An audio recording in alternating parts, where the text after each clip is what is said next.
ઋષિ ચિંતન ચેનલમાં આપ સૌનું હાર્દિક સ્વાગત છે. ગાયત્રી મંત્ર સાથે સાથે ઓમ ભૂર્ભુવઃ સ્વઃ તત્સવિતુર્વરેણ્યં ભર્ગો દેવસ્ય ધીમહિ ધિયો યો નઃ પ્રચોદયાત. પરમ પૂજ્ય ગુરુદેવ શ્રી રામ શર્મા આચાર્યના કરકમલથી લખાયેલ ગાયત્રી મહામંત્રના 24 અક્ષરોની પ્રત્યેક અક્ષરના તત્વદર્શન સાથે જીવન ઉપયોગી પ્રેરણાદાયક વિશેષ સંદેશની 24 પુસ્તિકાઓની ઓડિયો આપની સમક્ષ રજૂ કરતા અમને દિવ્ય આનંદની અનુભૂતિ થાય છે.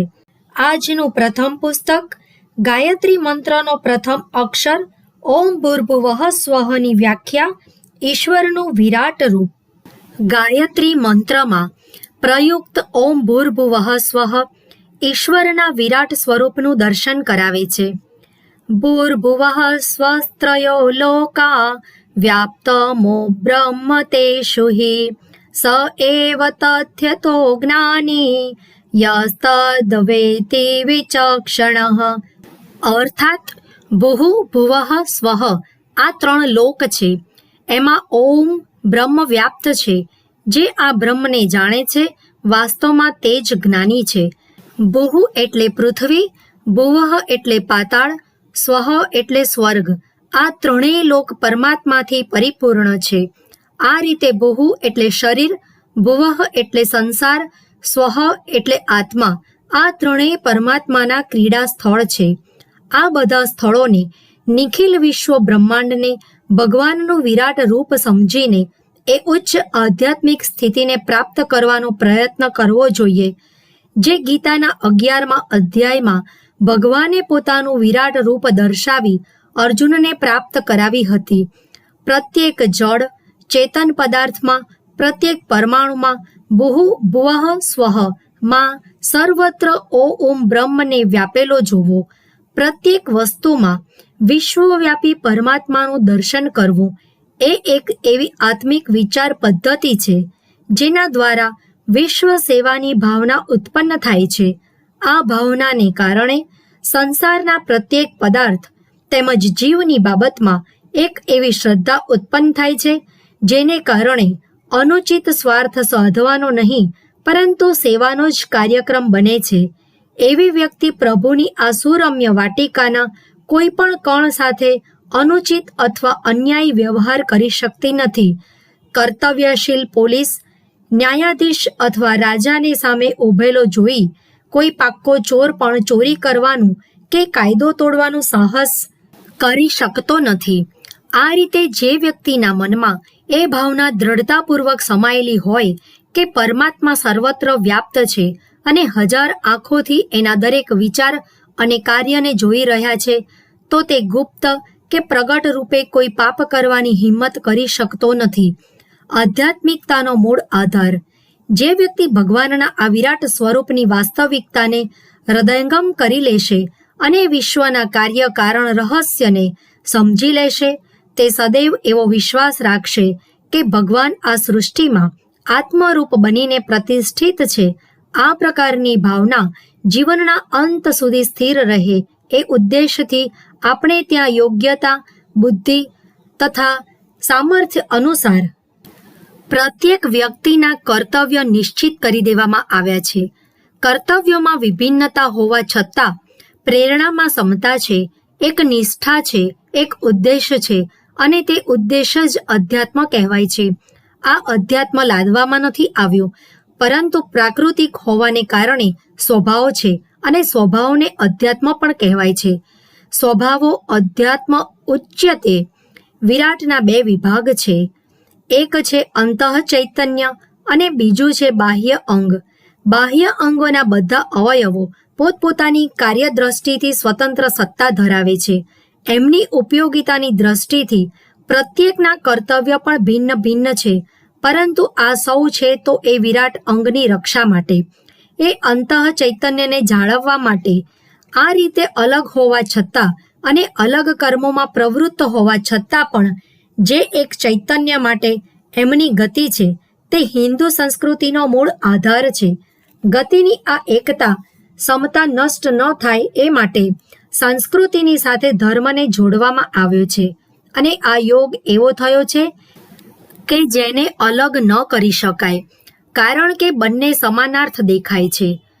ધર્મ શબ્દની વ્યુત્પત્તિથી જ વિરાટની તલ્લીનતાનો ભાવ સ્પષ્ટ થઈ જાય છે. જે વાસ્તવિક છે એની જ ધારણા કરવી એ ધર્મ છે. વાસ્તવિક છે ચૈતન્ય, એ નિત્ય છે, શાશ્વત છે. બધા ધર્મોમાં આત્માની શાશ્વતતાનો સ્વીકાર કરવામાં આવ્યો છે, પરંતુ વિવિધ અંગોમાં પૃથક દેખાતા હોવા છતાં પણ એમાં જે એકત્વ છે એને સુરક્ષિત રાખવા તરફ ધ્યાન ન આપવાથી વિવિધ સંપ્રદાયોની સૃષ્ટિ બની ગઈ છે. તો પણ ધર્મની આ એકતા ટકાવી રાખવાની, જાગૃત રાખવાની પ્રવૃત્તિ આજ સુધી ટકી રહી છે. આ જ કારણે સંસારમાં વિવિધ સંપ્રદાયો, ધર્મોની સૃષ્ટિ બની, પરંતુ આજે માત્ર એમનું નામ જ રહ્યું છે. પરંતુ હિન્દુ પોતાની વિશાળતા સાથે જીવિત છે. આ ધર્મ વાસ્તવમાં માનવ ધર્મ છે. માનવની સત્તા જેના દ્વારા ટકી રહે છે અને જેનાથી એ વિશ્વ ચૈતન્યના વિરાટ અંગનું અંગ બની રહે છે, તેને માટે જ એનો આદેશ છે. આપણા ધર્મની સૌથી મોટી વિશેષતા એની પોતાની વિશિષ્ટ ઉપાસના પદ્ધતિ છે. વિશ્વાત્માની ઉપાસના માટે એના સમય વિભાગમાં કોઈ એક સમય નિશ્ચિત નથી. ઉપાસના દેશ અને કાળમાં વિભાજિત નથી. એની તો પ્રત્યેક ક્ષણ ઉપાસનામય છે. એ પોતાના વિશ્વ ચૈતન્યને એક ક્ષણ માટે પણ ભૂલવા નથી ઈચ્છતો, પરંતુ ગતિવિધિનો પ્રત્યેક ભાગ આ ચેતન દેવ માટે જ ખર્ચવા ઈચ્છે છે. વિરાટના 4 સ્વરૂપ. હિન્દુ ધર્મના પૌરાણિક ગ્રંથોમાં બ્રહ્માજીના જે સ્વરૂપોનું વર્ણન છે એમાં એમના 4 મુખ દર્શાવવામાં આવ્યા છે. આ પરમાત્માની સત્તાનું એક આલંકારિક ચિત્ર છે. 4 મુખ એમના 4 રહસ્યોનું સૂચન કરે છે. આ 4 મુખને 1 બ્રહ્મ, 2 ઈશ્વર, 3 વિષ્ણુ અને 4 ભગવાન કહેવામાં આવે છે. આમ તો પરમાત્મા એક જ છે, પરંતુ એના દ્વારા ઉત્પન્ન વિશ્વ વ્યવસ્થાને સમજવા માટે એના 4 વિભાગ પાડવામાં આવ્યા છે. 1 બ્રહ્મ. સાત્વિકતાની ઊંચી કક્ષાને બ્રહ્મ કહે છે. આમ તો પરમાત્મા સત, રજ અને તમ એ ત્રણેય ગુણોમાં મોજૂદ છે, પરંતુ એની બ્રાહ્મી જ્યોતિ સતોગુણમાં જ છે. સાત્વિક ભાવ બ્રહ્મ કેન્દ્રમાંથી જ ઉત્પન્ન થાય છે.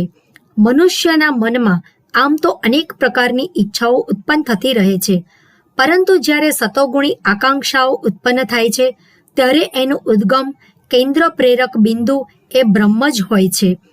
ઋષિઓમાં, મહાત્માઓમાં, સંતોમાં, સત્પુરુષોમાં આપણે પરમાત્માનો વધુ અંશ જોઈએ છીએ.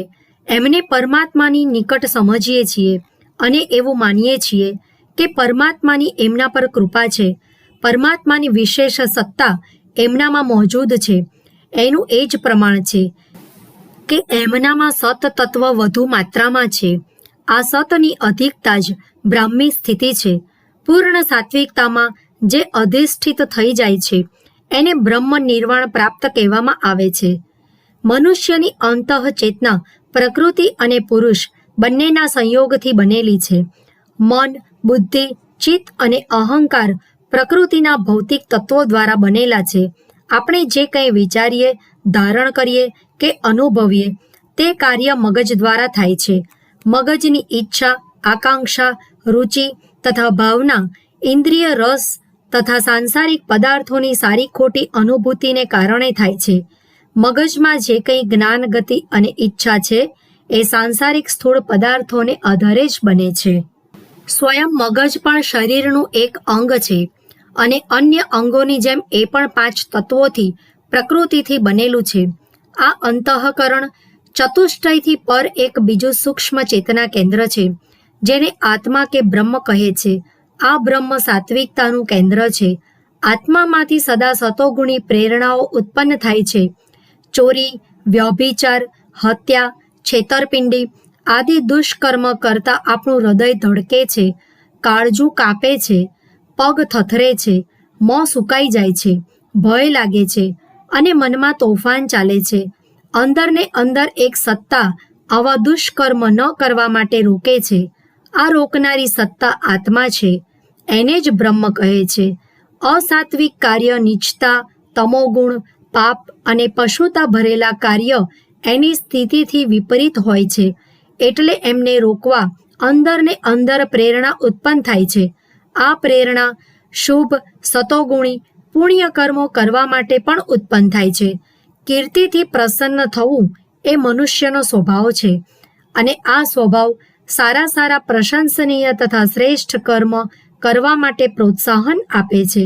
શુભ કર્મોથી યશ પ્રાપ્ત થાય છે, અને યશથી પ્રસન્નતા મળે છે. યશ ન મળે તો પણ સત્કર્મ કર્યા પછી અંતરાત્મામાં શાંતિનો અનુભવ થાય છે. આ આત્મતૃપ્તિ એ વાતનું પ્રમાણ છે કે અંતઃકરણની આકાંક્ષાને અનુરૂપ કાર્ય થયું છે.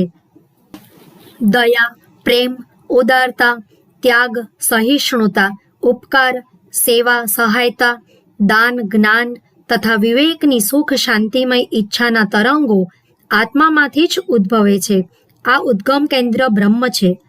વેદાંત દર્શને પૂરી શક્તિથી એ પ્રતિપાદિત કર્યું છે કે આત્મા જ ઈશ્વર છે. તત્વમસી, સોહમ, શિવોહમ, અયમાત્મા બ્રહ્મ જેવા સૂત્રોનો અર્થ એ જ છે કે આત્મા જ બ્રહ્મ છે. ઈશ્વરનું પ્રત્યક્ષ અસ્તિત્વ પોતાના આત્મામાં જ જોવાની વેદાંતની સાધના છે. અન્ય ઈશ્વર ભક્તો પણ અંતઃકરણમાં પરમાત્માને જુએ છે. અસંખ્ય કાવ્યો તેમજ શ્રુતિ વચનો એવા મળે છે જેમાં એ પ્રતિપાદિત કરવામાં આવ્યું છે કે બહાર શોધવાથી નહીં, અંદર શોધવાથી પરમાત્મા મળે છે. સંત કબીરે કહ્યું છે કે પરમાત્મા આપણાથી 24 આંગળ દૂર છે. મનનું સ્થાન મસ્તિષ્ક અને આત્માનું સ્થાન હૃદય છે. મસ્તિષ્કથી હૃદય 24 આંગળ દૂર છે. આ પ્રતિપાદનમાં ઈશ્વરને અંતઃકરણમાં રહેલો દર્શાવ્યો છે. મનુષ્ય દૈવી અને ભૌતિક તત્વોમાંથી બન્યો છે. આમાં મન ભૌતિક અને આત્મા દૈવી તત્વ છે. આત્માના 3 ગુણ છે: સત, ચિત્ત અને આનંદ. એ સતોગુણી છે. શ્રેષ્ઠ, શુભ તથા દિવ્ય માર્ગ તરફની પ્રવૃત્તિવાળો તેમજ સતત હંમેશા રહેનાર અવિનાશી છે. ચિત્ત ચૈતન્ય, જાગૃત, ક્રિયાશીલ તથા ગતિવાન છે. કોઈ પણ અવસ્થામાં એ ક્રિયા રહિત ન હોઈ શકે. આનંદ, પ્રસન્નતા, ઉલ્લાસ, આશા તથા તૃપ્તિ એના ગુણ છે. આનંદની દિશામાં એની અભિરુચિ સદૈવ રહે છે. આનંદ, વધુ આનંદ તથા અતિ આનંદ પ્રાપ્ત કરવો એને એટલો પ્રિય છે જેટલું માછલીને જળ પ્રિય છે. માછલી જળમગ્ન રહેવા ઈચ્છે છે. સતચિત તથા આનંદ ગુણવાળો આત્મા દરેકના અંતઃકરણમાં રહેલો છે. મન અને આત્મામાં જેમ જેમ નિકટતા વધે છે તેમ તેમ મનુષ્ય વધુ સાત્વિક, વધુ ક્રિયાશીલ અને વધુ આનંદમગ્ન રહેવા લાગે છે. યોગીઓ બ્રહ્મની પ્રાપ્તિ માટે સાધના કરે છે. આ સાધનાનો કાર્યક્રમ એ હોય છે કે આત્માની પ્રેરણા અનુસાર મનની બધી ઈચ્છા અને કાર્યપ્રણાલી હોય. ભૌતિક પદાર્થોમાં જકડાયેલ અસ્થિર અને હાનિકારક આકર્ષણો તરફથી મોં ફેરવી જ્યારે આત્માની પ્રેરણા અનુસાર જીવનચક્ર ચાલવા લાગે છે ત્યારે મનુષ્ય સાધારણ મનુષ્ય ન રહેતા મહાન બની જાય છે. આવા મહાપુરુષોના વિચાર અને કાર્ય સાત્વિકતા, ચેતના અને આનંદદાયક સ્થિતિથી પરિપૂર્ણ હોય છે. એમને સંત, મહાત્મા, યોગી, તપસ્વી, પરમહંસ, સિદ્ધ, આત્મદર્શી અથવા બ્રહ્મપરાયણ કહે છે. જેમનો બ્રહ્મભાવ, આત્મવિકાસ પૂર્ણ સાત્વિકતા સુધી વિકસિત થઈ ગયો હોય, એમણે બ્રહ્મને પ્રાપ્ત કરી લીધો, એમને આત્મદર્શન થઈ ગયું એમ માનવું જોઈએ. 2. ઈશ્વર.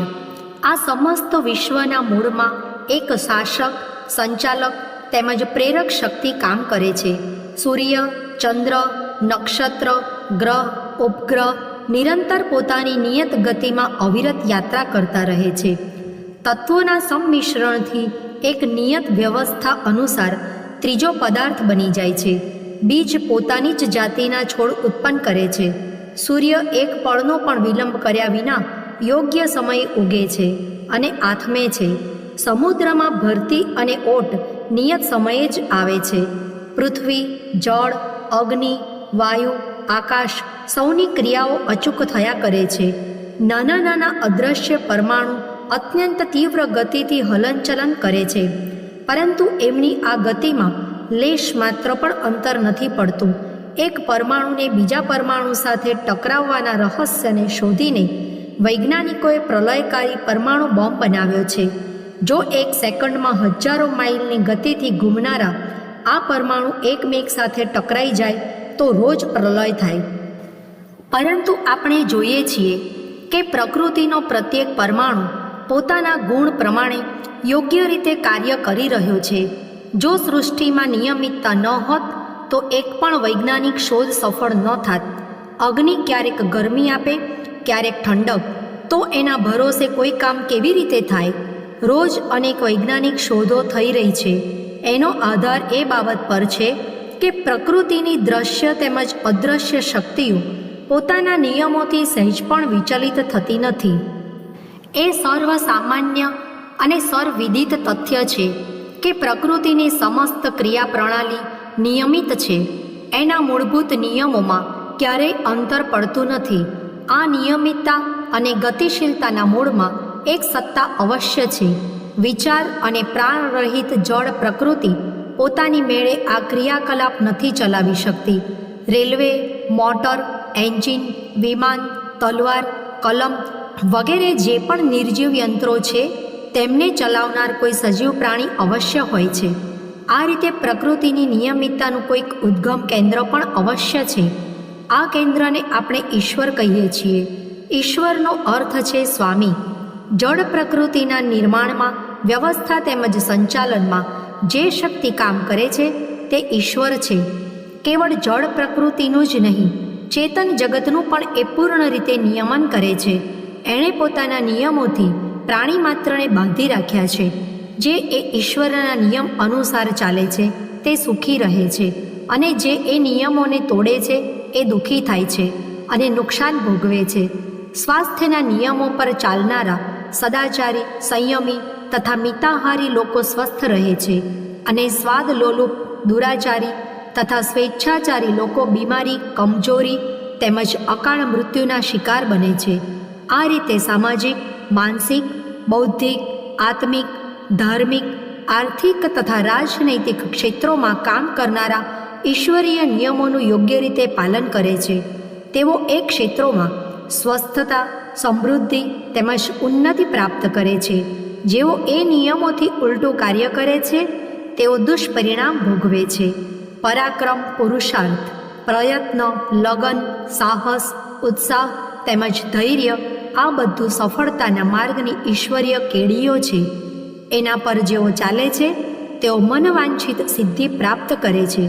જેઓ આ રાજમાર્ગ પર નથી ચાલતા તેઓ પાછળ રહી જાય છે. ઈશ્વર પૂર્ણ રૂપે નિષ્પક્ષ તથા ન્યાયકારી તથા નિયમરૂપ છે. એ કોઈને પણ રતિભાર છૂટછાટ આપતા નથી. જે જેવું કરે છે તેવું ભોગવે છે. અગ્નિ કે વીજળી પાસેથી નિયમાનુસાર જો કામ લેવામાં આવે તો તે આપણા માટે બહુ જ ઉપયોગી સિદ્ધ થાય છે. પરંતુ જો અગ્નિ કે વીજળીનો દુરુપયોગ કરવામાં આવે તો એ ભયંકર દુર્ઘટના ઊભી કરે છે. આ રીતે જે લોકો ઈશ્વરીય નિયમો અનુસાર કામ કરે છે તેમના માટે ઈશ્વર વરદાતા, ત્રાતા, રક્ષક, સહાયક, કૃપાસિંધુ તથા ભક્ત વત્સલ છે. પરંતુ જેઓ એના નિયમોમાં ગરબડ કરે છે તેમના માટે એ યમ, કાળ, અગ્નિ, વજ્ર તેમજ દુર્દૈવ બની જાય છે. મનુષ્યને સ્વતંત્ર બુદ્ધિ આપીને ઈશ્વરે એને કામ કરવામાં સ્વતંત્ર અવશ્ય બનાવ્યો છે, પરંતુ નિયમન પોતાના જ હાથમાં રાખ્યું છે. એ જેવો હોય તેવું ફળ આપ્યા વગર છોડતો નથી. આગ અને લાકડાને એકઠા કરવા કે ન કરવા એ આપણી ઈચ્છા પર આધારિત છે, પરંતુ એ બંનેને એકઠા કર્યા પછી ઈશ્વરીય નિયમો પ્રમાણે જે જ્વલન ક્રિયા થશે એને રોકવાનું આપણા વશમાં નથી.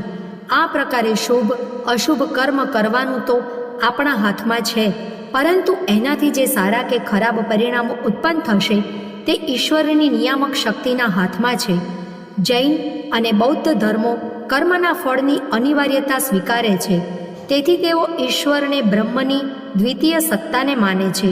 સત્કર્મ કરવું, પ્રકૃતિના કઠોર અને અપરિવર્તનશીલ નિયમોનું ધ્યાન રાખવું, પોતાના આચાર વિચારને ઈશ્વરીય નિયમોની મર્યાદામાં રાખવા તે ઈશ્વર પૂજા છે.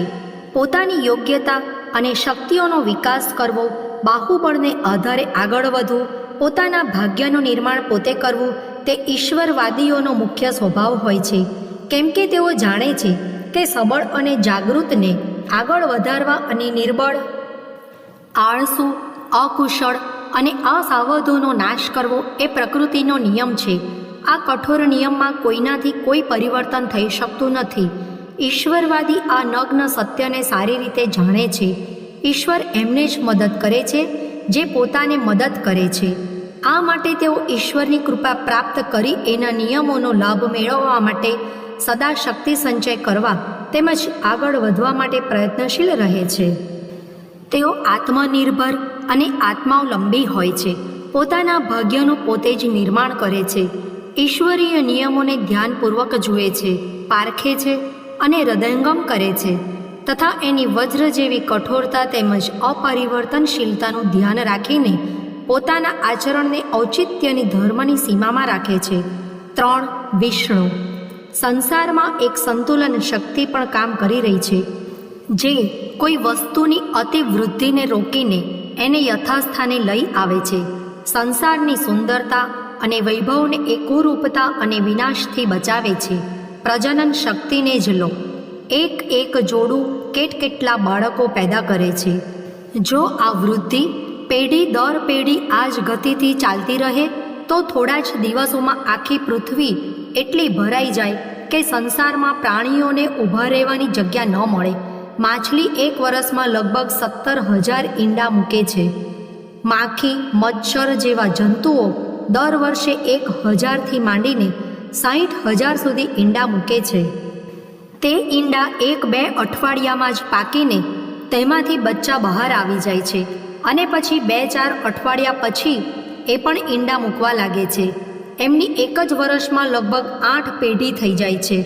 જો આ બધા જીવતા રહે તો 5-10 વર્ષમાં જ આખો સંસાર એમનામાંથી કોઈ પણ એક જાતિને રહેવા માટે ઓછો પડે. કીડી, ઉધઈ, તીડ આદિ જંતુઓ પણ ખૂબ ઝડપથી વધે છે. સુવર, બકરી આદિ પણ ઝડપથી અધિક સંતાન વૃદ્ધિ કરે છે. એક જોડી સ્ત્રી પુરુષ પણ સરેરાશ 8-10 બાળકો પેદા કરે છે. આ અભિવૃદ્ધિને જો ન રોકવામાં આવે તો સંસારની સામે 5-10 વર્ષમાં જ બહુ મોટી સમસ્યા ઊભી થાય. પરંતુ લાખો કરોડો વર્ષ પ્રાણીઓને આ પૃથ્વી પર થઈ ગયા છતાં એવી પરિસ્થિતિ કદી ઉત્પન્ન થઈ નથી. સૃષ્ટિની સંતુલન શક્તિ એ વિષમતાને ઉત્પન્ન થતી રોકે છે. દુકાળ, ભૂકંપ, પ્લેગ, યુદ્ધ તથા કોઈને કોઈ દૈવી પ્રકોપ દ્વારા પ્રકૃતિ પ્રાણીઓની પ્રજનન શક્તિથી ઉત્પન્ન થનારા ભયનું નિરાકરણ કરતી રહે છે. રાત્રિનો અંધકાર એક સીમા સુધી વધે છે. એ પછી પ્રકૃતિ તેને રોકે છે અને પુનઃ દિવસનો પ્રકાશ લાવે છે. મધ્યાહ્ન સુધી સૂર્યનું તેજ વધે છે, પછી ઘટવા લાગે છે. સમુદ્રમાં ભરતી આવે છે. પછી થોડા સમયે એની વિરોધી એવી ઓટ આવે છે. ચંદ્રમાં ઘટતો ઘટતો ક્ષીણ થાય છે, પછી વધવા લાગે છે. ગરમી પછી ટાઢ અને ટાઢ પછી ગરમીની ઋતુ આવે છે. મરનાર જન્મે છે અને જન્મનાર મૃત્યુની તૈયારી કરે છે. સૃષ્ટિના સૌંદર્યનો ક્રમ યથાવત ચાલે છે. એનું સંતુલન કાયમી રહે છે, બગડવા પામતું નથી. પુરાણોમાં એવા વર્ણન આવે છે કે દેવતાઓને જ્યારે અસુરો હેરાન કરે છે ત્યારે તેઓ એકઠા થઈને વિષ્ણુ ભગવાન પાસે જાય છે અને પ્રાર્થના કરે છે કે અમારી રક્ષા કરો. ઘણા પુરાણોમાં એવી કથાઓ મળે છે કે પૃથ્વી પર જ્યારે અધર્મ વધી ગયો ત્યારે ધરતી માતા ગાયનું રૂપ લઈને વિષ્ણુ ભગવાન પાસે ગઈ અને પ્રાર્થના કરી કે હવે મારાથી પાપનો ભાર સહન થતો નથી, મારો ઉદ્ધાર કરો. દેવતાઓની રક્ષા કરવા તથા પૃથ્વીનો ભાર ઉતારવા માટે વિષ્ણુ ભગવાન અવતાર ધારણ કરે છે. ગીતામાં આવી જ પ્રતિજ્ઞા છે. યદા યદા હિ ધર્મસ્ય ગ્લાનિર્ભવતિ ભારત અભ્યુત્થાનમ અધર્મસ્ય તદાત્માનં સૃજામ્યહમ. બુરાઈમાં એ ગુણ છે કે ઝડપથી વધે છે. પાણી ઉપરથી નીચે તરફ ઝડપથી સ્વયં વહે છે, પરંતુ એને નીચેથી ઉપર ચડાવવું હોય તો બહુ પ્રયત્ન કરવો પડશે. પથ્થરને ઉપરથી નીચે તરફ ફેંકો તો ઝડપથી નીચે પડશે, અને જો વચ્ચે કોઈ રોકનાર વસ્તુ ન આવે તો સેકન્ડો માઇલ નીચે પડતો રહેશે. પરંતુ જો આ પથ્થરને ઉપર ફેંકો તો ખૂબ જોર કરીને ફેંકવો પડશે. એ પણ થોડીક ઊંચાઈ સુધી જશે અને ફરી નીચે પડશે. આ રીતે બુરાઈના રસ્તા પર પતન તરફ મન ઝડપથી ગતિ કરે છે, પરંતુ ભલાઈ તરફ માંડ માંડ જાય છે. લોકોનો મોહ પાપ તરફ વધુ હોવાને કારણે થોડા જ સમયમાં પાપ છવાઈ જાય છે, અને ફરી એને દૂર કરવા માટે, સંતુલન બરાબર કરવા માટે આ વિષ્ણુ શક્તિને કોઈને કોઈ રૂપમાં પ્રગટ થવું પડે છે. આ પ્રાગટ્યને અવતાર કહે છે. શરીરમાં રોગના વિજાતીય વિષયુક્ત પરમાણુ એકઠા થવાથી રક્તની જીવનશક્તિ ઉત્તેજિત થાય છે, અને એ વિષયુક્ત પરમાણુઓને મારી હઠાવવા યુદ્ધ આરંભી દે છે. રક્તના શ્વેતકણો અને રોગના કીટાણુઓ વચ્ચે ભારે મારફાડ થાય છે. ખૂન ખરાબી થાય છે. આ સંઘર્ષને બીમારી કહે છે. બીમારીના લક્ષણો પીડા, ફોલ્લા, પરુ, પરસેવો, ઝાડા, ઉલટી, બળતરા આદિ હોય છે. યુદ્ધમાં વાગે છે, પીડા થાય છે, એ જ બીમારીની પીડા છે. ખૂન ખરાબી થાય છે, આ જ પરુ, ઝાડા આદિ છે. બીમારીનો હેતુ શરીરને નિર્દોષ બનાવવાનો છે. અવતાર શક્તિનું આ જ કાર્ય હોય છે. જ્યારે રાવણ, કંસ, હિરણ્યકશિપુ જેવા કુવિચારના પ્રતિનિધિઓ વધી જાય ત્યારે પાપોની પ્રતિક્રિયા સ્વરૂપ અંતરિક્ષ લોકમાં હલચલ મચે છે, અને આ વિષમતા દૂર કરવા માટે અવતાર પ્રગટ થાય છે. જ્યારે ગ્રીષ્મ ઋતુનો તાપ અસહ્ય બની જાય છે ત્યારે એને શાંત કરવા માટે મેઘમાલા ગરજતી ચાલી આવે છે. પાપોની અતિવૃદ્ધિનું નિયમન કરવા માટે વૈષ્ણવી સત્તા અવતાર ધારણ કરીને પ્રગટ થાય છે, અને ભીષણ સંઘર્ષ થયા પછી શાંતિ થાય છે.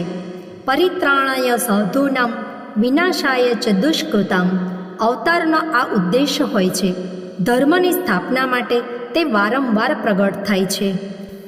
અવતાર સમષ્ટિ આત્માનું, પરમાત્માનું પ્રતીક છે.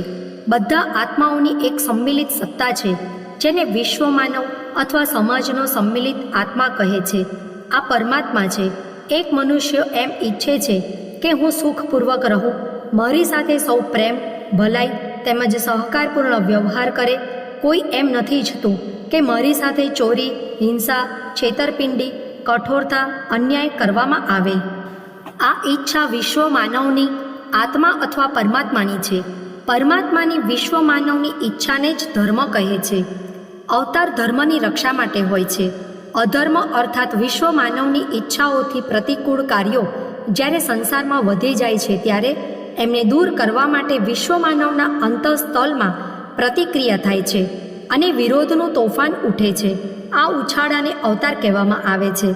અવતાર એક અદૃશ્ય પ્રેરણા છે. સૂક્ષ્મ વાતાવરણમાં પરમાત્માની ઈચ્છાનો આવેશ ભરાઈ જાય છે.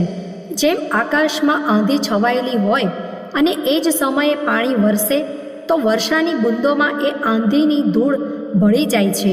વસંતની ઋતુમાં પ્રકૃતિના સૂક્ષ્મ અંતરાલમાં કામક્ષોભનો આવેશ આવે છે. આ દિવસોમાં બધા નર નારીઓમાં, જીવજંતુઓમાં કામેચ્છા જાગે છે. ભય, ક્રોધ, હિંસા, સાંપ્રદાયિક રાજનૈતિક તણાવ, ઘૃણા તથા સત્કર્મોની પણ એક લહેર આવે છે. જેવું વાતાવરણ બને તેવું જ કામ મોટી સંખ્યામાં થવા લાગે છે. આ જ રીતે વિશ્વ માનવ પરમાત્માની ઈચ્છા પૂર્ણ કરવા માટે સૂક્ષ્મ લોકમાં અદૃશ્ય વાતાવરણમાં આવેશ આવે છે. આ આવેશથી પ્રેરિત થઈને કેટલાક વિશિષ્ટ પુણ્યાત્મા, જીવનયુક્ત મહાપુરુષ સંસારમાં આવે છે અને પરમાત્માની ઈચ્છા પૂરી કરે છે. એક સમયમાં અનેક અવતાર થાય છે. કોઈમાં ઓછી તો કોઈમાં વધુ શક્તિ હોય છે. આ શક્તિનું માપ લેવાનું ધોરણ કળા છે. જેમ વીજળી માપવા માટે યુનિટ, ગરમી માપવા માટે ડિગ્રી, લંબાઈ માપવા માટે ઇંચ તથા અંતર માપવા માટે માઇલ હોય છે, એ જ રીતે કોઈ વ્યક્તિમાં કેટલો અવતારી અંશ છે એનું માપ કળાના ધોરણથી થાય છે. ત્રેતામાં પરશુરામજી અને શ્રી રામચંદ્રજી એક જ સમયમાં 2 અવતાર થયા હતા. પરશુરામજીને 3 કળાના અને રામચંદ્રજીને 12 કળાના અવતાર કહેવામાં આવે છે. આ તો એ સમયના વિશિષ્ટ અવતાર હતા. આમ તો અવતારનો આવેશ તો અનેકમાં હતો. વાનરોની મોટી સેનાને તથા અનેક અન્ય વ્યક્તિઓને અવતાર જેવું કાર્ય કરતી જોઈ શકાય છે. આ રીતે સમય સમય પર યુગે યુગે આવશ્યકતા પ્રમાણે અવતાર થાય છે. મોટા કાર્યો માટે મોટા અને નાના કાર્યો માટે નાના અવતાર થાય છે. સૃષ્ટિને સંતુલિત કરનારી વિષ્ણુ શક્તિ આમ તો હંમેશા પોતાની ક્રિયા ચાલુ રાખે છે, પણ મોટો રોગ થાય ત્યારે મોટો ડૉક્ટર મોકલે છે. એ મોટા ડૉક્ટરને એના મહાન કાર્યોને અનુરૂપ યશ તેમજ સન્માન પ્રાપ્ત થાય છે. અવતારી મહાપુરુષોની પૂજા ખરેખર તો વિષ્ણુ શક્તિની પૂજા છે, જેના તેઓ પ્રતીક હોય છે. લક્ષ્મીપતિ વિષ્ણુ સૃષ્ટિની સુંદરતાની, સંપન્નતાની, સદબુદ્ધિની અને સાત્વિકતાની રક્ષા કરે છે. લક્ષ્મીજીના 4 હાથ સુંદરતા, સંપન્નતા, સદબુદ્ધિ અને સાત્વિકતાના પ્રતીક છે. સમસ્ત પ્રાણીઓનો સંમિલિત આત્મા લક્ષ્મી છે. આ લક્ષ્મી વિષ્ણુનું અર્ધું અંગ છે. તે પરમાત્માના આત્મામાં સમાયેલી છે, સંસારનું નિયમન કરે છે.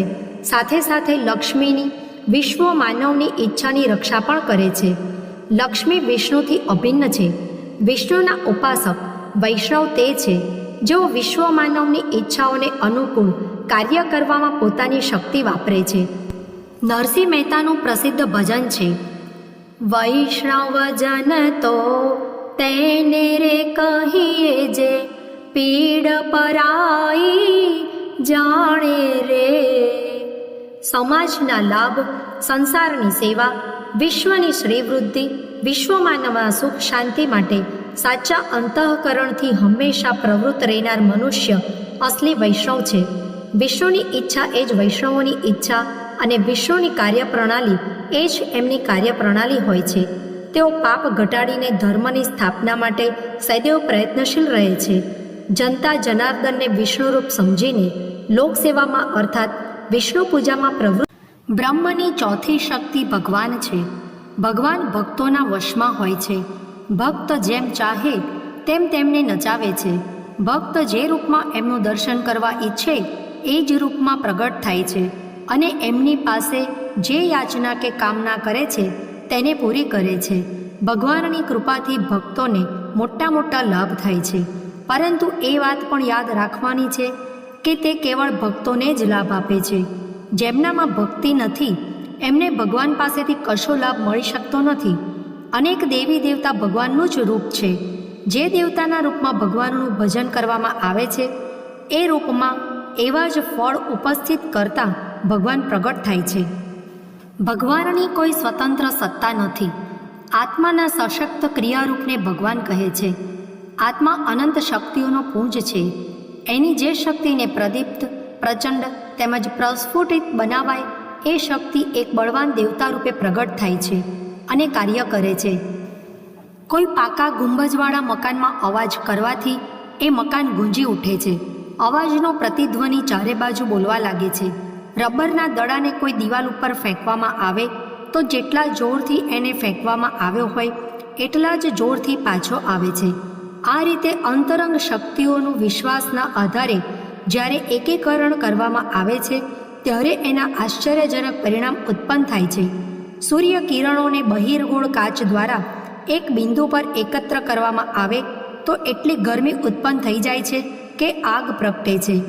માનસિક શક્તિઓને કોઈ ઈષ્ટદેવને કેન્દ્ર માની જો એકત્રિત કરવામાં આવે તો એક સૂક્ષ્મ સજીવ ચેતના ઉત્પન્ન થાય છે. આ શ્રદ્ધા નિર્મિત સજીવ ચેતના જ ભગવાન છે.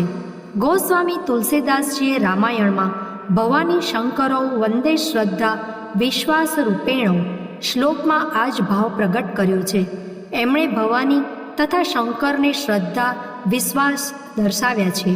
શ્રદ્ધા સાક્ષાત ભવાની છે અને વિશ્વાસ મનુષ્યને મૃત્યુના મુખમાંથી બચાવી શકે છે અને જીવતા મનુષ્યને ક્ષણભરમાં રોગી બનાવીને મૃત્યુના મુખમાં પણ ધકેલી શકે છે. શંકા ડાકણ મનસાભૂત કહેવત કોઈ મોટા અનુભવીએ પ્રચલિત કરી છે. ચિત્તમાં ઉત્પન્ન થયેલી શંકા ડાકણ બની જાય છે અને મનનો ભય ભૂતનું રૂપ ધારણ કરીને સામે આવીને ઊભો રહે છે.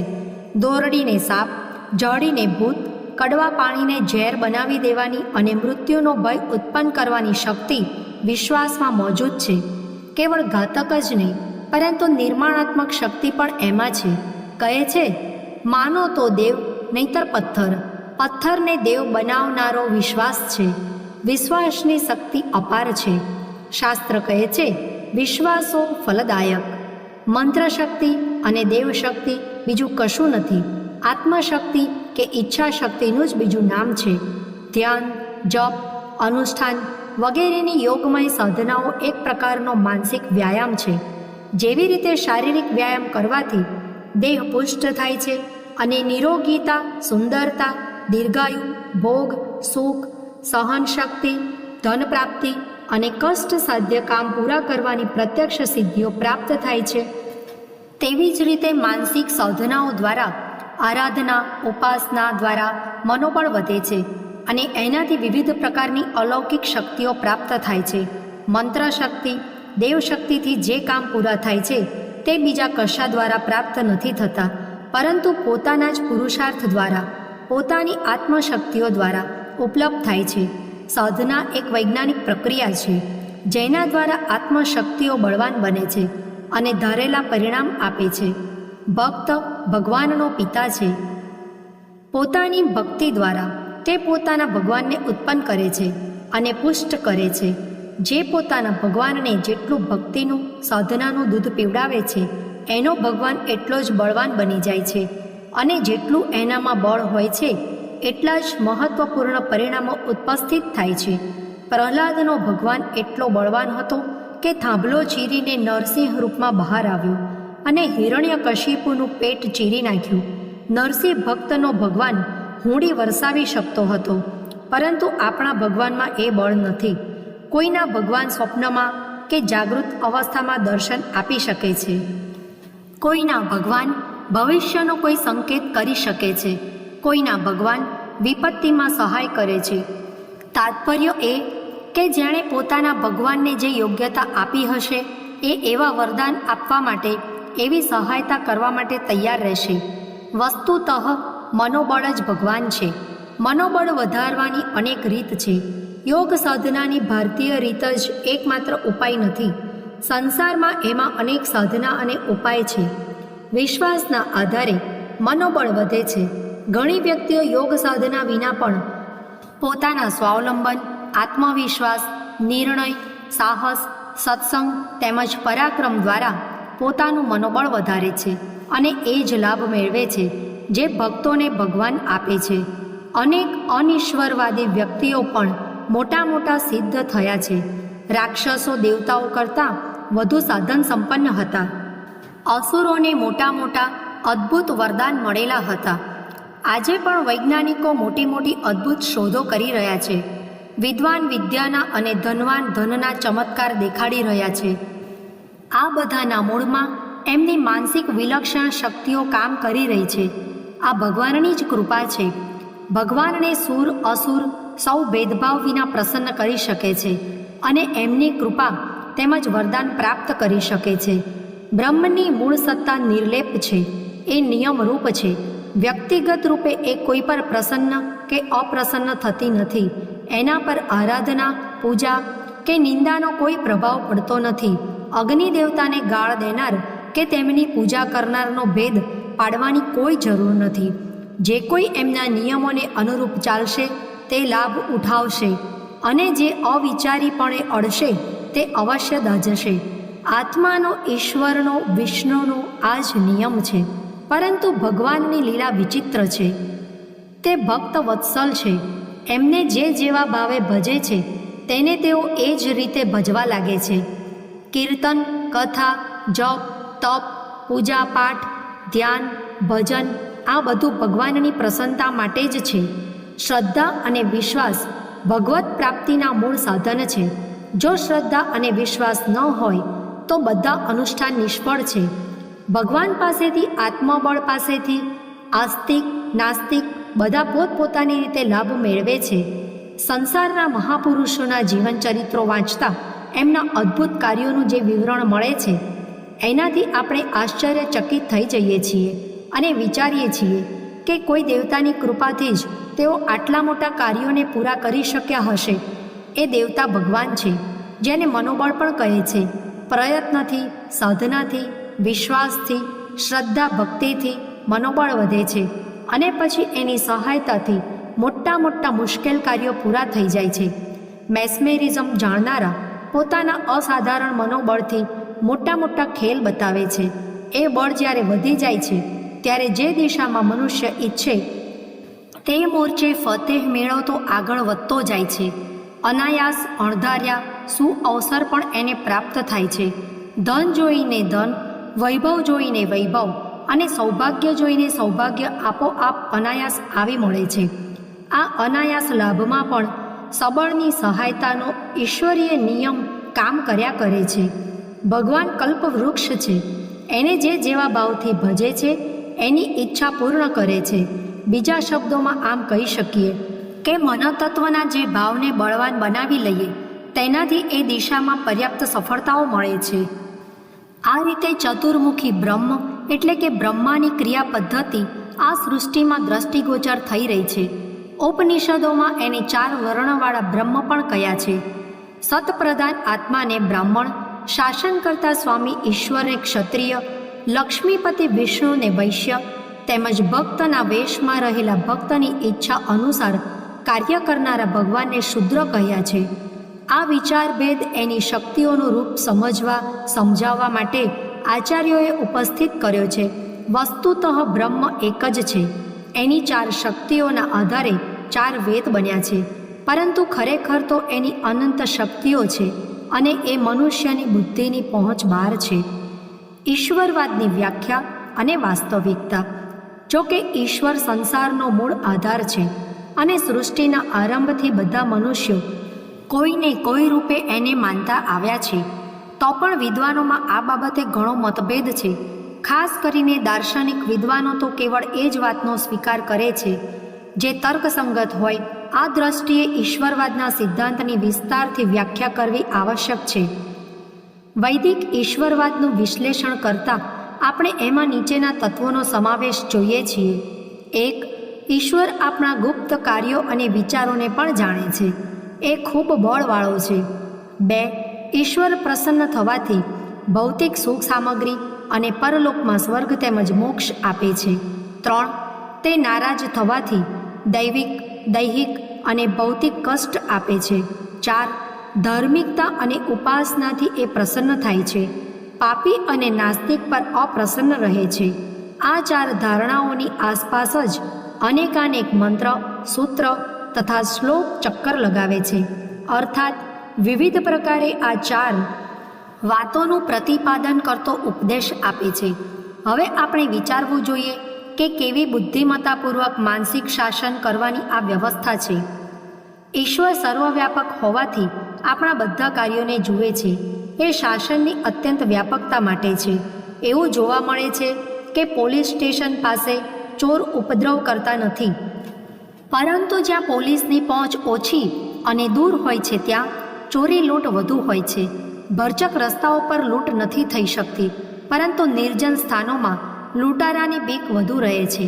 પ્રકાશ કરતાં અંધકારમાં અપરાધ વધુ બને છે. આથી પ્રતીત થાય છે કે દુષ્ટતા ભરેલા કામની અધિકતા તેમજ ન્યૂનતાનો આધાર એ વાત પર છે કે ચોરને કોઈ જુએ છે કે નહીં, જોનાર પહેલવાન છે કે નહીં. વાંદરો નાના બાળકને નબળું સમજી એના હાથમાંથી રોટલી છીનવીને લઈ જાય છે, પરંતુ મોટા માણસ પાસે જવાની તેની હિંમત થતી નથી, કેમ કે વાંદરો જાણે છે કે બળવાન માણસ એમ રોટલી છીનવવા દેશે નહીં અને દંડાથી હાડકા પાસળા ખોખરા કરી નાખશે. ઈશ્વર અનંત બળવાળો છે, સર્વવ્યાપક છે અને પાપથી અપ્રસન્ન થાય છે. એનો અર્થ બીજા શબ્દોમાં એ થઈ શકે કે કોઈ હાથી જેવા બળવાળો પોલીસનો છૂપો સિપાહી હાથમાં બંદૂક અને હાથકડી લઈને અદૃશ્ય રૂપે આપણી ઉપર નજર રાખવા દરેક વખતે માથા પર ઉડતો રહે છે. આ વિશ્વાસ જેટલો વધુ સાચો, સ્પષ્ટ અને બળવાન હોય છે એટલો જ મનુષ્ય ધર્મપ્રિય બની જાય છે. ઉપયુક્ત વિશ્વાસ જેટલો સંશયાત્મક, અસ્પષ્ટ અને ધૂંધળો હોય છે એટલી જ સ્વચ્છંદતા અને દાંભિકતા વધી જાય છે. અપરાધી મનોવૃત્તિ એટલી જ માત્રામાં વધી જાય છે. ઈશ્વરનું શાસન નથી, કે સંદેહાત્મક છે કે નિર્બળ છે, એવી માન્યતા વધવાથી માનસિક અરાજકતા ફેલાય છે. જ્યારે બળવો થાય છે ત્યારે ઉપદ્રવી લોકો સ્વાર્થ સાધે છે, કેમ કે એમને વિશ્વાસ હોય છે કે રાજ્ય સત્તા નષ્ટ અથવા નિર્બળ થઈ ગઈ છે. એ આપણને દંડ આપી શકે તેમ નથી. આપણે જોઈએ છીએ કે ઈશ્વર ભક્ત કહેવાતા લોકો પણ મોટા પાપ કરે છે. એનું મનોવૈજ્ઞાનિક પ્રયોજન એ છે કે પાખંડની જેમ લોકોને ભૂલાવામાં નાખવા, સસ્તી વાહવા લૂંટવા માટે એ લાંબા પહોળા તિલક કરે છે, માળા ધારણ કરે છે, રામધૂન કરે છે, પરંતુ માનસિક ભૂમિકામાં ઈશ્વરની અત્યંત ધૂંધળી સત્તા ધારણ કરી રાખે છે. ઉપરની પંક્તિઓમાં અદૃશ્ય રૂપે ચોકીદારી કરતા માથા પર ઉડનારા પોલીસમેનની જેમ જે કલ્પનાનો ઉલ્લેખ કરવામાં આવ્યો છે, એ ચિત્ર તો એમના મનમાં બહુ ધૂંધળું હોય છે. એટલે માનસિક અરાજકતાના અંધારામાં એમની પશુવૃત્તિઓ મનમાન્યું કરતી રહે છે. ઈશ્વરવાદનો એ પ્રથમ સિદ્ધાંત જ આધારભૂત છે. એવી ઘડિયાળ શા કામની જેમાં કાંટા ન હોય? તળિયા વગરનો લોટો ભલા કોની તરસ છીપાવી શકે? વેદના જેટલા મંત્રોમાં ઈશ્વર સંબંધી વર્ણન છે, એમાંના મોટા ભાગનામાં ઈશ્વરની મહાનતા સૂચક ગુણોનું ગાન છે. એ ગુણોમાં પણ સર્વવ્યાપકતા, બળ અને શાલીનતાનો ઉલ્લેખ વધુ કરવામાં આવ્યો છે. પ્રયોજન એ છે કે મનુષ્યના મસ્તકમાં એ ચિત્ર ખૂબ જ સ્પષ્ટ અને સુદૃઢ બની જાય કે એ અનંત બળવાળો શંખ, ચક્ર, ગદા જેવા કઠોર દંડ શાસ્ત્રોથી સુસજ્જ ઈશ્વર પાપ પ્રત્યે સખત નફરત કરે છે અને આપણી ચોકી માટે અદૃશ્ય રૂપે હર ઘડી સાથે રહે છે. જેના મનમાં આ કલ્પનાચિત્ર જેટલું વધુ ઘેરું અને શ્રદ્ધા તથા વિશ્વાસયુક્ત છે, એ એટલો જ મોટો આસ્તિક છે. જેના અંતઃકરણમાં એ વિશ્વાસ જેટલો નિર્બળ છે, એ એટલો જ નાસ્તિક છે. 4 સિદ્ધાંતોમાં ઉપર કહેલો સર્વવ્યાપકતાનો સિદ્ધાંત મુખ્ય છે. બાકીના 3 એની પૂર્તિ માટે છે. પ્રસન્ન પ્રલોભનનું તત્વ તેમાં મોજૂદ છે, જે પશુ સ્વભાવને લલચાવવા માટે આવશ્યક છે. ધર્મગ્રંથોનો બહુ મોટો અંશ મહાત્મ્યના વર્ણનમાં લખેલો છે. ગંગા સ્નાનથી પાપ ધોવાઈ જાય છે. સત્યનારાયણની કથા સાંભળવાથી ધન પ્રાપ્ત થાય છે. શંકરજી આશુતોષ છે, એ ખુશ થઈ જાય તો માલામાલ કરી દે છે. હનુમાનજી રોગ, ભૂત તથા પિશાચોને મારી ભગાવે છે. તુલસી પૂજનથી દીકરીને સારો વર તેમજ છોકરાને ડીંગલી જેવી વહુ મળે છે. બ્રહ્મકુંડમાં સ્નાન કરવાથી સંતાન થાય છે. પ્રત્યેક તીર્થનું, વ્રત, ઉપવાસનું, પુસ્તક સાંભળવાનું, વાંચવાનું, સત્સંગનું ફળ નાના કે મોટા બધા હિન્દુ ધર્મના ઉત્તમ ગ્રંથોમાં મોટાભાગના લખાણમાં મહાત્મ્યના વર્ણન રૂપે જોવા મળે છે. જે મનુષ્યના પશુ સ્વભાવને લલચાવવા માટે છે, બળદને ઘાસના તણખલા દેખાડતા આગળ ચાલો તો એ તમારી પાછળ પાછળ ચાલ્યો આવશે. સંકીર્ણ મનોચેતનાવાળાઓ માટે પ્રલોભન આવશ્યક સમજીને મહાત્મ્યનો ઉલ્લેખ કરવાનું ધર્માચાર્યો માટે અત્યંત આવશ્યક હતું. એના વિના એ કાર્ય આગળ ન વધત અને ગાડી અટકી પડત. ઈશ્વરની બાબતમાં પણ એમને આ નીતિનો આધાર લેવો પડ્યો. તાર્કિક લોકો એવું કહેતા જોવા મળે છે કે ભજનનું કશું મહાત્મ્ય નથી. ભજન કરનારાઓને એવો કોઈ લાભ નથી મળતો જે ભજન ન કરનારાને ન મળતો હોય. જો મળતો હોય તો એનું કારણ એમના કર્તવ્ય છે, ભજન નહીં. એવા મહાનુભાવોને અમારું નિવેદન છે કે તેઓ દરેક વાતમાં તર્ક ન કરે. દૂધ પીવાથી ચોટલી વધશે એવો ઉપદેશ માતાઓ પોતાના બાળકોને વધુ દૂધ પીવડાવવા કરે છે. અમુક કામ કરી લાવીશ તો તું રાજાનો દીકરો થઈ જશે, એવા પ્રલોભનો દ્વારા માતાઓ પોતાના બાળકોને આજ્ઞાકિત બનાવે છે. જો માતાઓ આ માર્ગ છોડીને વધુ દૂધ પીવડાવવા માટે બાળકોને સમજાવે કે દૂધમાં સારા વિટામિન, કેલ્શિયમ, ફોસ્ફરસ, પ્રોટીન વગેરે એવા તત્વો છે જે રક્તના શ્વેતકણોની વૃદ્ધિ કરે છે, તો ઉપદેશ સત્ય હોવા છતાં નિરર્થક બનશે. આજ્ઞાકિત બનાવવા માટે જો માતા તેને રાજાનો દીકરો બનાવવાનું પ્રલોભન છોડી દે અને મનુસ્મૃતિના શ્લોક બોલીને ધર્મોપદેશ સંભળાવે, તેમજ બાળકોને અલ્પજ્ઞ હોવાને કારણે માતાની આજ્ઞા માનવાથી વધુ માનસિક વિકાસ થાય છે, એવો ઉપદેશ આપે તો એ નિરર્થક બનશે. તર્ક કરનાર કરી શકશે કે માતા ખોટું બોલે છે. ચોટલી વધારવાનું અને રાજાના દીકરા હોવાનું પ્રલોભન અસત્ય છે, પરંતુ એટલું કહેવાથી જ કામ ચાલશે નહીં. એમણે વાસ્તવિકતાના ઊંડાણ સુધી પહોંચવું પડશે. નાના બાળકોના અવિકસિત માનસને લોભ સિવાય કોઈ બીજી રીતે પ્રભાવિત કરી શકાશે નહીં. આ રીતે ધર્માચાર્યોએ પણ ધર્મ માર્ગમાં બાળક બુદ્ધિ અલ્પજ્ઞાન ધરાવનાર માટે વિવિધ પ્રલોભનોથી યુક્ત મહાત્મ્યની રચના કરી. બીજો કોઈ માર્ગ એમની પાસે ન હતો. આ રીતે ઈશ્વરની કૃપાથી ભૌતિક સુખ સંપત્તિ તેમજ સ્વર્ગ મોક્ષ પ્રાપ્ત થવાનું પ્રલોભન રાખવામાં આવ્યું છે, જે કોઈ રીતે અયોગ્ય નથી. કર્મ કરવાથી જ સુખ મળી શકે છે. આવી માન્યતા રાખનારાઓ સામે અમારો કોઈ વિરોધ નથી. શાસ્ત્રમાં ઈશ્વર શબ્દના ઘણા અર્થ બતાવ્યા છે. ક્યાંક ક્યાંક એનો અર્થ કર્મ પણ થાય છે. કર્તવ્યવાદીઓ આ સ્થળે ઈશ્વર શબ્દનો અર્થ કર્મ કરતા હોય તો એમાં કોઈ આપત્તિ નથી. એના પછી ભયનો ક્રમ આવે છે. ઈશ્વર અપ્રસન્ન થાય તો વિવિધ પ્રકારનો દંડ આપે છે. આ પ્રલોભનવાળા ઉપયુક્ત ભાગની બીજી બાજુ છે. કોઈપણ પદાર્થની બે બાજુ હોય છે, એક ઉજળી તથા બીજી કાળી. બ્રહ્મચર્ય પાળવાથી બળવાન થવાય એ વીર્ય રક્ષાની ઉજળી બાજુ છે. વીર્ય નાશ કરવાથી રોગગ્રસ્ત બનશો એ આ જ સિદ્ધાંતની કાળી બાજુ છે. વિદ્યા મેળવવાથી કેટલા સુખ મળશે એ જ્યારે દર્શાવવામાં આવે છે ત્યારે એ પણ કહેવામાં આવે છે કે ન ભણવાથી ખૂબ અભાવગ્રસ્ત તેમજ દુઃખી જીવન વિતાવવું પડશે. આ રીતે જ્યાં ઈશ્વરની પ્રસન્નતાથી સુખ મળવાનું કહેવામાં આવ્યું છે, ત્યારે એની બીજી બાજુએ એ પણ કહેવામાં આવ્યું છે કે ઈશ્વર નારાજ થવાથી દુઃખ અને કષ્ટ મળે છે. લાભને ઉજળી બાજુ કહેવામાં આવે છે. ભય એની અંધકારપૂર્ણ બાજુ છે. લોભથી પણ આગળ ન વધનારા પશુ સ્વભાવવાળાઓ માટે અંતિમ માર્ગ ભય જ બચે છે. ધર્મની આજ્ઞા પ્રમાણે ન ચાલવાથી ઈશ્વર વિવિધ પ્રકારની આધિવ્યાધિઓથી વ્યથિત કરી નાખે છે. આ ભાવના અધર્મ માર્ગે જતા રોકે છે.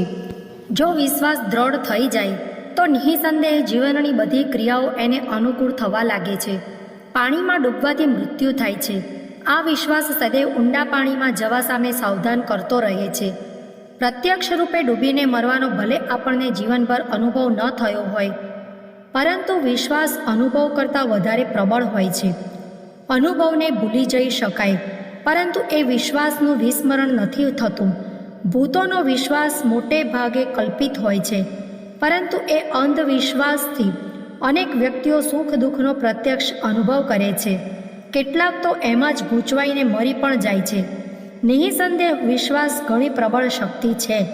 ઈશ્વર પાપનો દંડ આપે છે એ વાત જો નિશ્ચિત થઈ જાય તો બંદૂકોના પહેરામાં હાથકડી પહેરાવેલો કેદી જેમ ભલમનસાઈથી ચાલે છે એવું જ આચરણ ઈશ્વરવાદીને કરવું પડશે.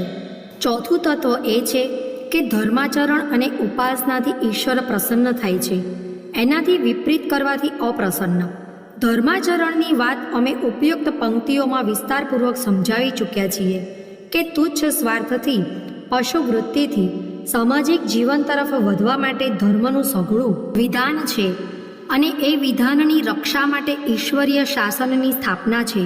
એટલે એ વાત તો સમજાય છે કે ધર્માચરણથી ઈશ્વર પ્રસન્ન થાય છે, પરંતુ ઉપાસનાથી પ્રસન્ન અને નિંદાથી અપ્રસન્ન થવાની વાત સામે આવે ત્યારે ભારે સંદેહ ઊભો થાય છે.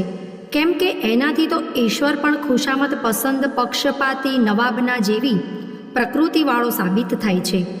એની અલિપ્તતા, સમદર્શીપણું તથા નિઃસ્પૃહતા ઉપર સ્પષ્ટ આક્ષેપ આવે છે અને એ પણ સાધારણ મનોવિકારી મનુષ્યની સીમામાં આવી જાય છે.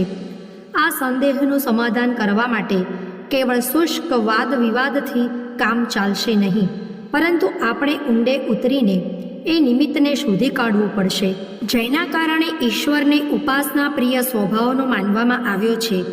ડૉક્ટરોએ પોતાના સંશોધનોને આધારે એ પ્રમાણિત કરી આપ્યું છે કે મૂળ વૃત્તિઓ વિરુદ્ધ જો કોઈ નવો માર્ગ કાઢવો હોય તો એ માટે વારંવાર અને કઠોર પ્રયત્ન દ્વારા નવી ટેવ પાડવી પડે છે.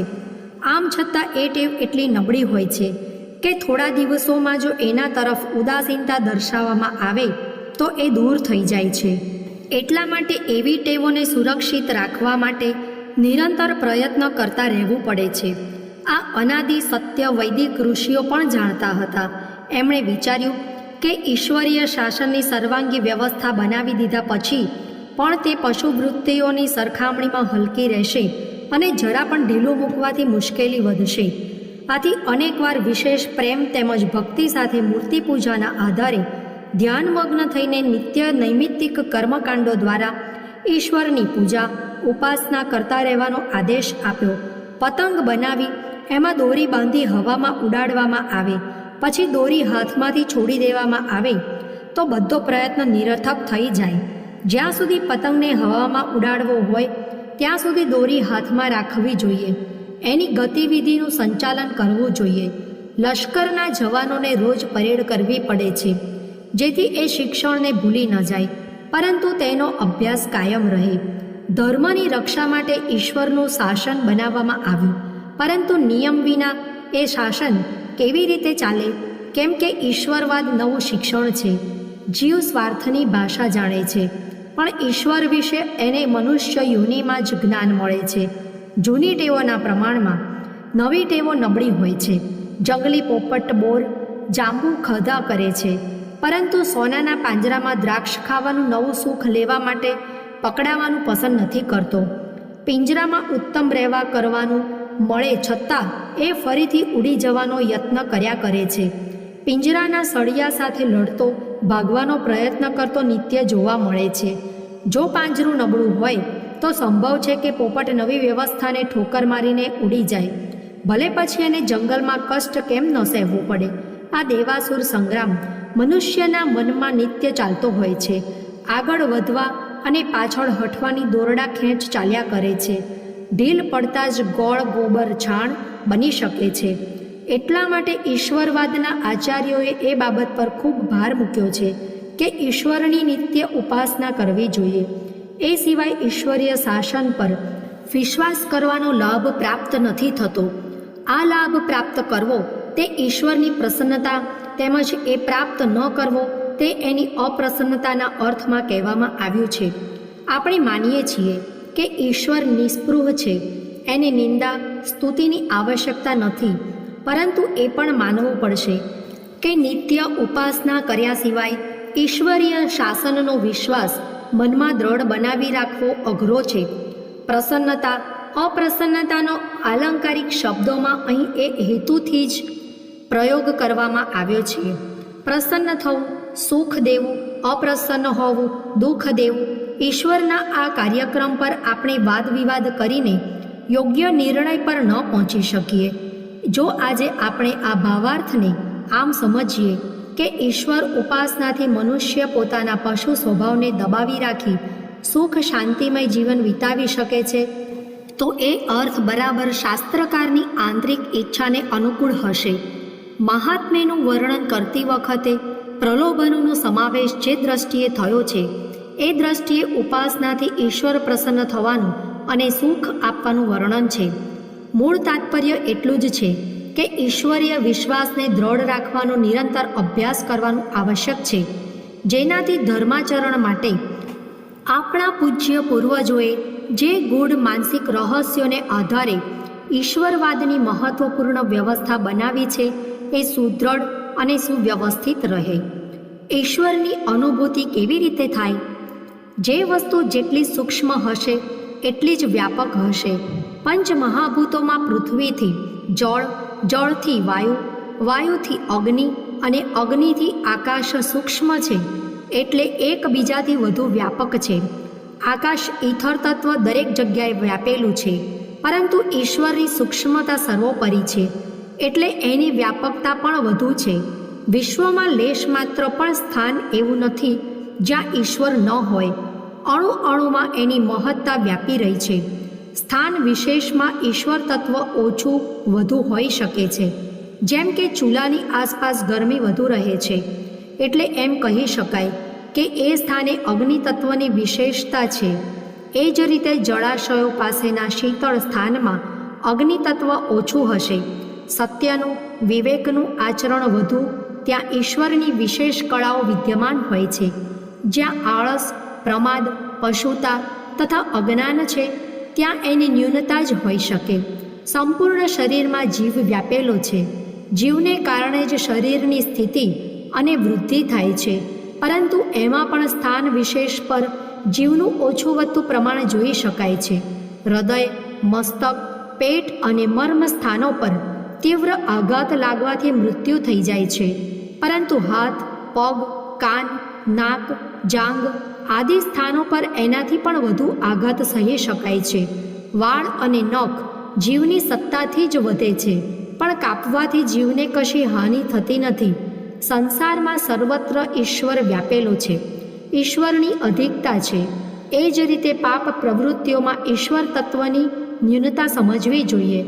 ધર્માત્મા, મનસ્વી, ઉપકારી, વિવેકવાન અને તેજસ્વી મહાપુરુષોને અવતાર કહેવામાં આવે છે, કેમ કે એમની સત્યનિષ્ઠાના આકર્ષણથી ઈશ્વરની માત્રા એમનામાં વધુ હોય છે.